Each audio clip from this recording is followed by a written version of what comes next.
Hello everyone, so today I've got a quick and easy way to take care of some scraps, watercolor scraps as well as pretty scraps, and make a cute to-go sketchbook for watercolor that has a unique functionality to it. Because we have laminated the cover, we can also use it as a palette to paint on. So I can take some color. How about this cute little travel palette? That's a little bit sticky there. Recent acquisition from Sketchbox, and say I'm out painting and I need a little extra place to mix, so it's gonna bead up because it's not treated, but you can try to take some of that down with a magic eraser or a white foam eraser, but you can have a little place to mix some extra paint other than just this little part right here. That's just a really brief way to show it. Now inside I've got scrap watercolor paper.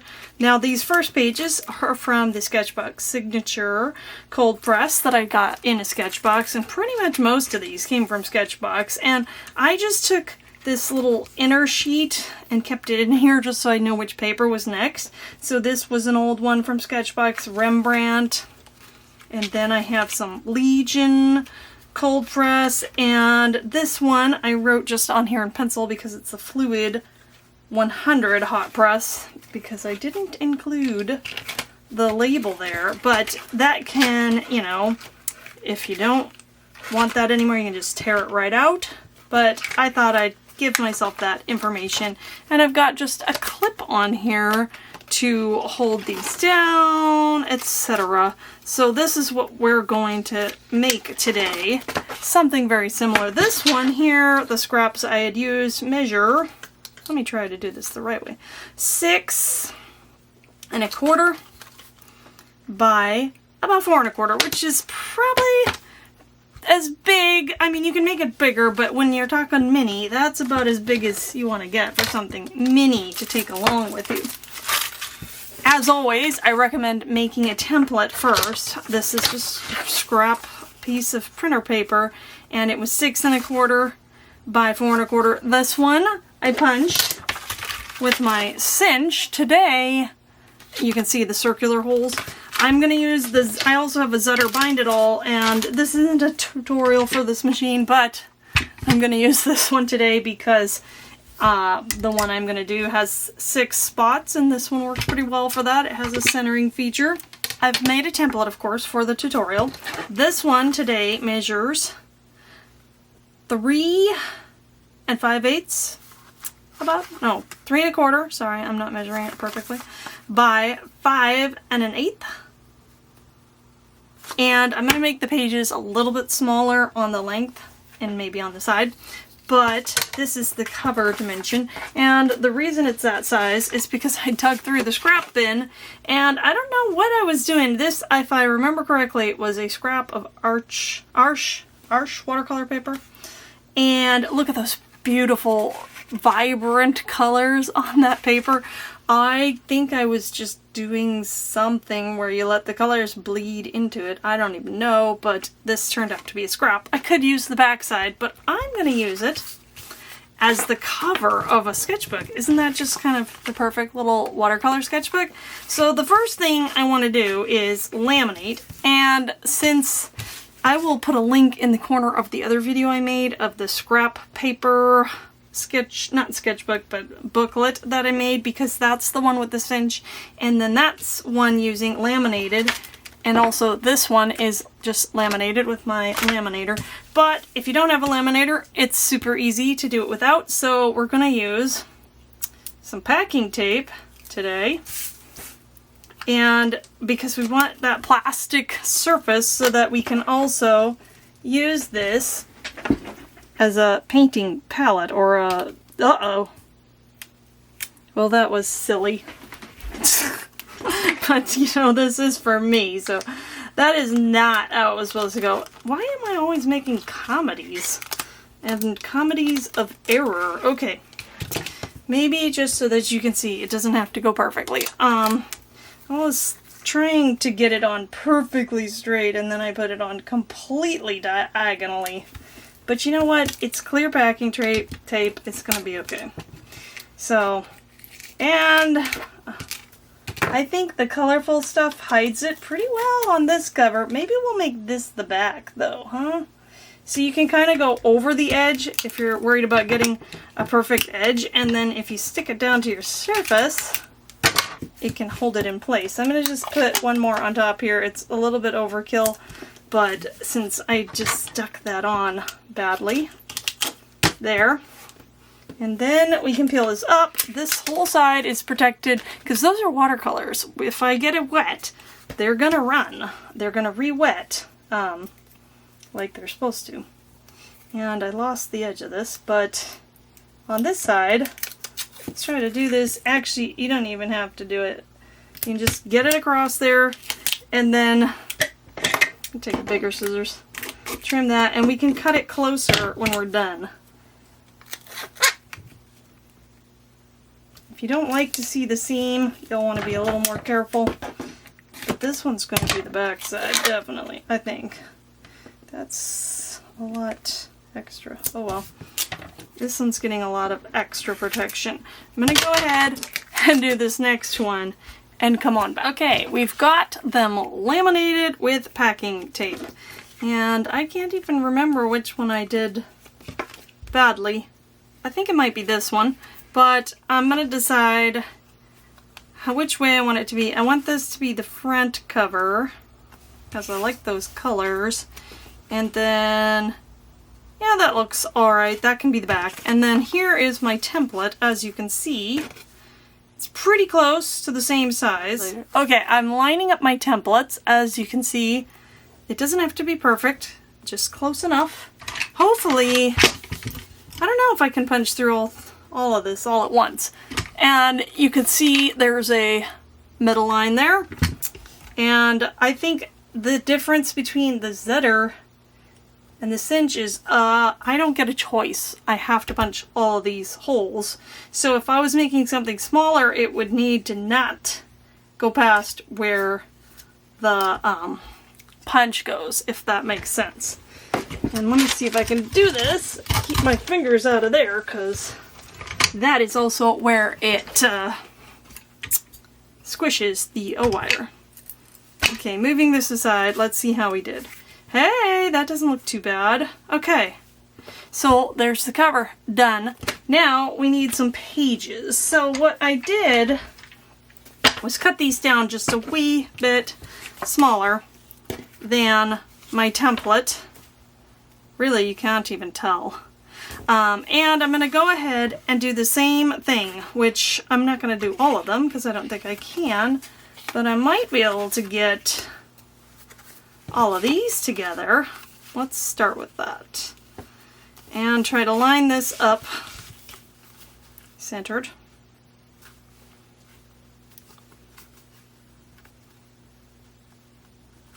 With just a smidgen on each side.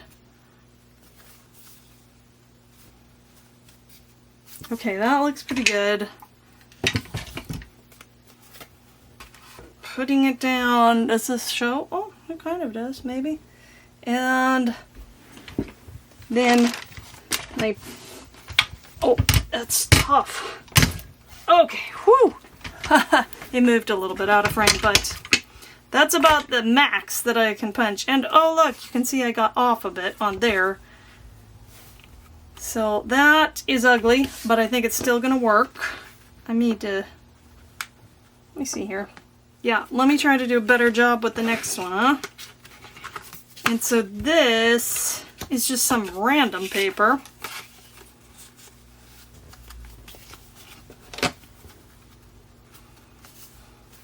And I can make myself a new template if I need to.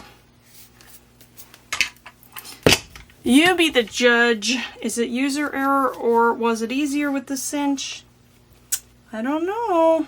I think I was trying to do too many at once there. That punched through a lot better. They look a lot better. We'll stick that one in the back because it's ugly. All right, and then we'll do the rest.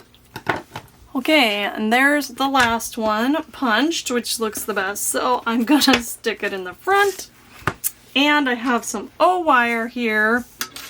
And I have to remember how to do this. It's pages. Let's try to get these. They are not gonna line up perfectly because I messed up the back ones, but that's okay. It's, look at that. You can do a really bad job and it still works. You're supposed to get better at it as you go, aren't you?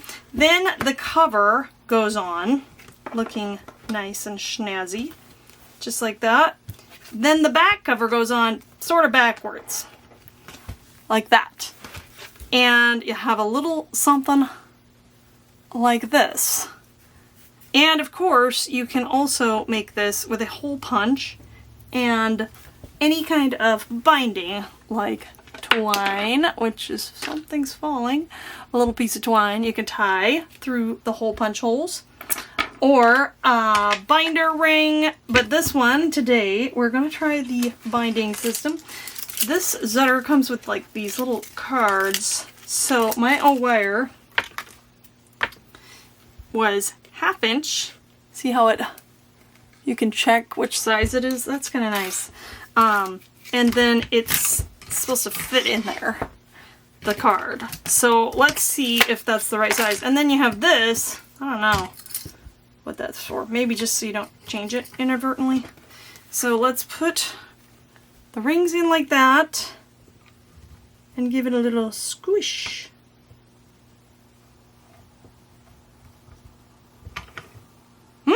Seems to work pretty well.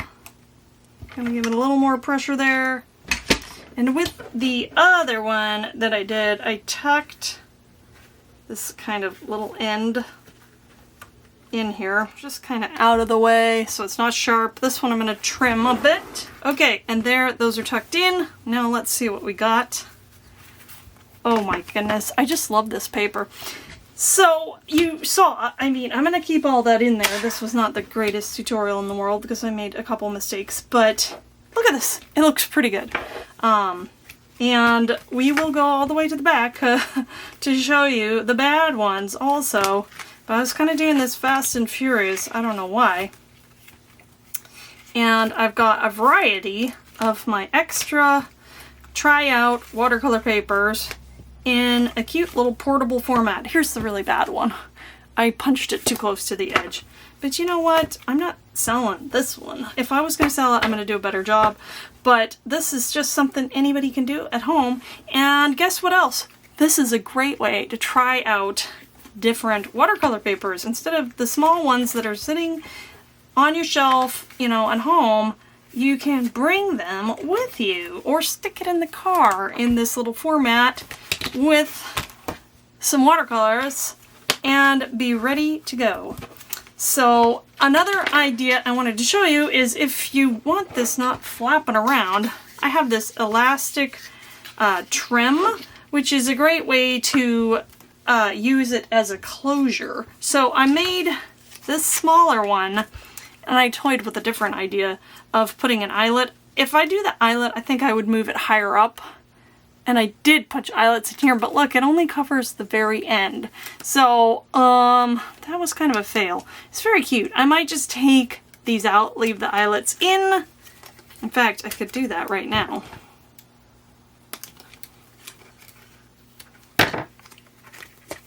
Eyelets can stay there. They're fine. But yeah, I didn't like how that looked. Where did my other elastic go? So much easier is just take the elastic ribbon or trim or whatever, and it's like how they make cute little hairbands and stuff. I got this at Hobby Lobby, if you're familiar with that, and so you can have it closed nice and tight like if you're throwing it in a bag.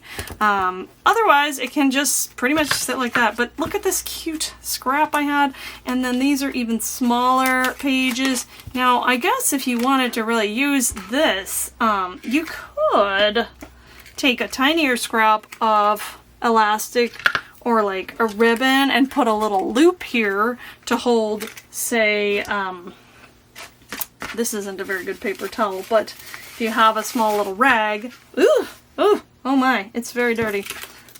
Excuse me. But there's tons of ideas. And then another closure idea is the humble rubber band. Super easy. And actually, I think rubber bands are kind of a travel super tool because I use them all the time because look, you know, I can keep my swatch card on there, or if this, pretend this has the O-wire on it, you've got it, say you got it open like this. My pages are over here. We're gonna enter into imagination land here. You can stick that there, and how about a clean paper towel? And you've got this little system in your hand or in your lap, and it's just a rubber band. I mean, if it breaks, you get a new one. But yeah, fancier is elastic trim, rubber band, any kind of ribbon you want to tie it, but I like it easy on, easy off, so I don't know if I'd do the ribbon. But I could use this. Ooh, actually that's kind of cute. Since this one's punched, but I didn't put wires in it. I don't even know where this twine came from, but it is plunging out of a drawer over here. So you can just take and tie, and it's easy this way. If you want even more versatility, this way with the twine, you can just switch out the cards. You don't even have to, like this one, you're not going to take it back out afterwards, but this one, you can untie if you don't tie it too tightly. Same with, I need to get some more of these, but this is a cute little binder ring. It measures approximately 3¼ inches. And so the same thing with this little guy is, you just, I might punch fewer holes, but, you know, and do it with a hole punch. If I was going to do it this way, maybe 3 holes. But you got them on an O-ring, not O-ring, excuse me, binder ring here, and you can just take pages in and out. This one though, it's a little more flopsy. You can get a little tighter with the twine. Anyway, there's so many ideas there. I hope you enjoyed seeing how to put together your own watercolor scrap, travel, journal, sketchbook, all the things. Help me figure out what I'm saying. Give me some ideas in the comments of what I should call this, but I think I'm going to have to call it something in order for you to see it. So I guess it'll already have a name, hopefully more articulate. This one is one of my favorites for the cover, and what a great way to use your practice scraps for watercolor is in a cover for a watercolor journal to do more and more art practice. So, as always, thank you for joining me today and supporting my channel. Hit the like button, subscribe, all the things. I always think of that last. And I hope you have a wonderful and creative day.